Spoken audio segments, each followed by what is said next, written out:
Hey guys, it's Coach Martinez, a PE teacher at Lively Elementary in Irving ISD. We are going to be working on swinging and striking with a short-handled instrument or item, and particularly looking at racketed sports.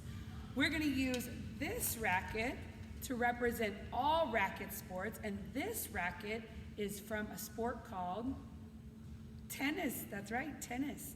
There's several other sports. There's another sport called racquetball, which you play inside of a big room, or actually a small room, and the racket's smaller and it's a little bit shorter. This is actually just a short tennis racket, but it's about this size compared to a tennis racket. Is a little bit bigger and longer, but like I said, it's kind of squished on the top and it almost has like a triangle shape for racquetball. Then there's another racket sport like this. It's kind of similar racket, but this is used for a game called badminton, which is kind of like volleyball that you hit back and forth over a tall net, versus the tennis you hit back and forth over a low net.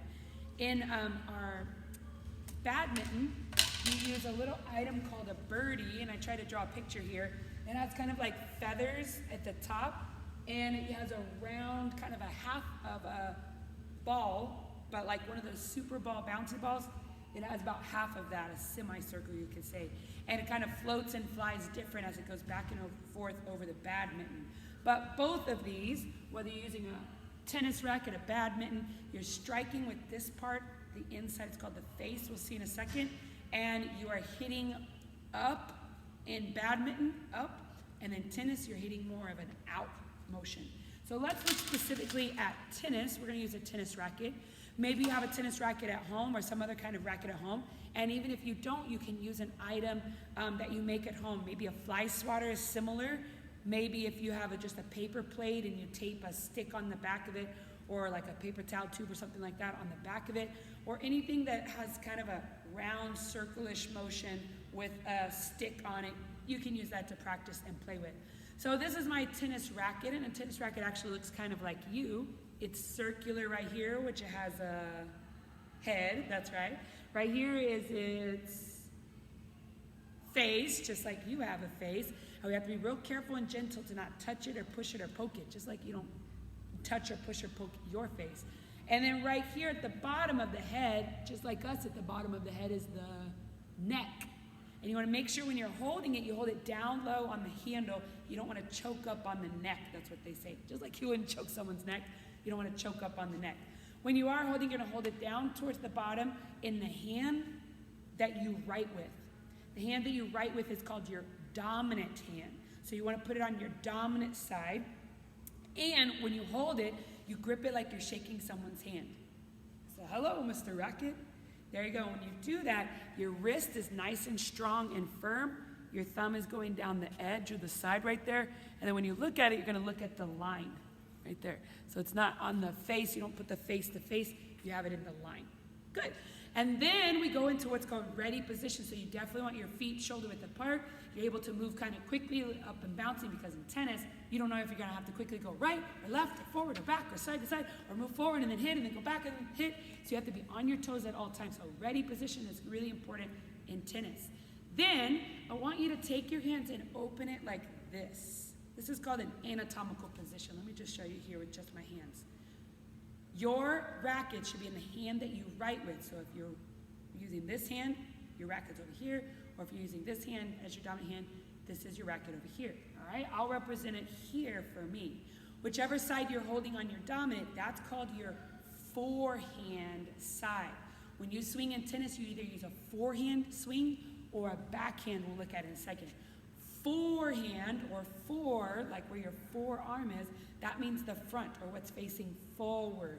All right, so the forehand, the forearm, is facing forward when you strike in tennis with the forearm.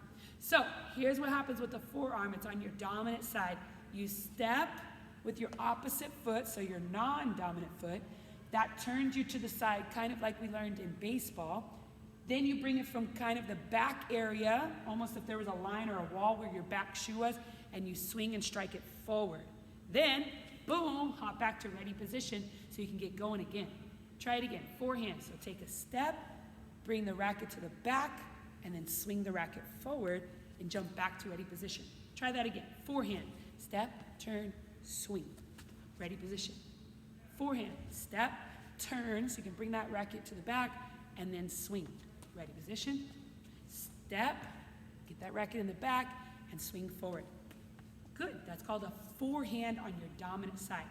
Now, if the ball's gonna come on the other side, you don't have time to switch it to the other hand and then get this hand ready and bring it back.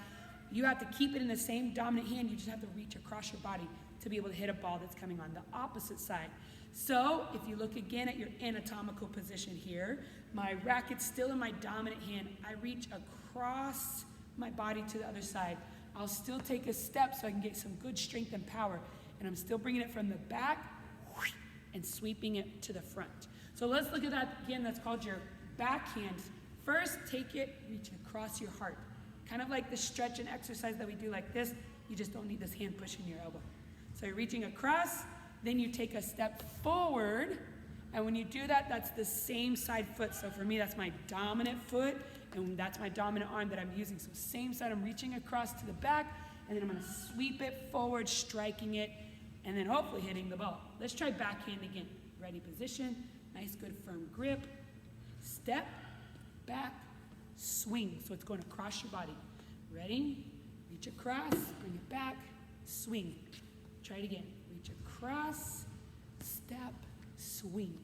A few more times, backhand. Across, step, swing. So that the back of your hand is facing the ball when you hit. Ready position. Okay, so you have a forehand if the ball's coming on that side, and a backhand if the ball comes on your non-dominant side. That's what it looks like when you're swinging and striking with a tennis racket. You are going to have a chance to practice some tennis racket activities, and there's lots of things that you can do.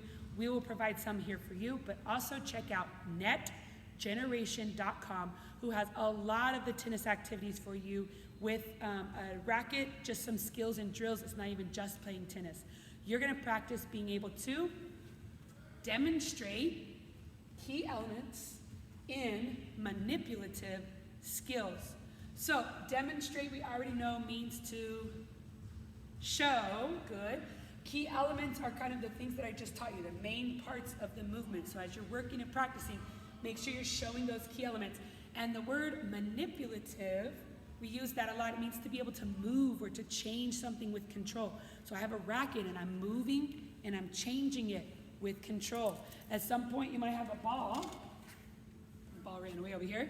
To move or to change with control. So I'm going to be able to toss and catch, or bounce and catch, being able to manipulate the ball with control, so I'm in charge of it.